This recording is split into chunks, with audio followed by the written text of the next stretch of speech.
Hello and welcome to the Bible in a Year. We're in day 257 in the Old Testament. We're in Isaiah 33, 1 through to 35, 10. And this is tough reading. There's a real sense of kind of wrath and judgment of God. There's desolation, destruction, war.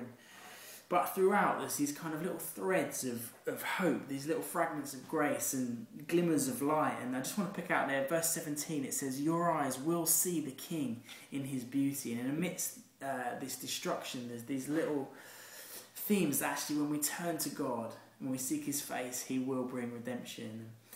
Chapter 34 continues, lots of bad news, but then chapter 35 comes, and I love chapter 35. It's like this kind of little oasis in and amongst all this bad news. And from the start there, says verse 1, "The desert and the parched land will be glad, the wilderness will rejoice and blossom." And it carries on in verse 3, "Strengthen the feeble hands, steady the knees that give way. Say to those with fearful hearts, be strong, do not fear, your God will come." And this passage is referenced in the New Testament in Hebrews as well. It's this sense of strengthening that which is weakening and to really hold on to hope. Hope is such a central theme here.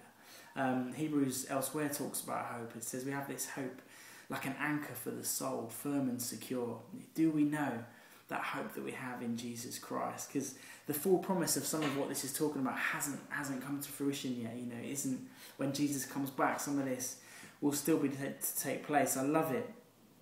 It talks about then the lame leap like deer, the mute tongue shout for joy, and then in verse 10. "And those the Lord has rescued will return. They will enter Zion with singing. Everlasting joy will crown their heads. Gladness and joy will overtake them, and sorrow and sighing will flee away." There's such hope in this writing. And in one of the commentaries I was reading, it used this phrase, "the endless joy of the redeemed." And I love that, the endless joy of the redeemed. We have this joy because we have this hope. And let that be a real encouragement and blessing to us today. Have a great day. God bless.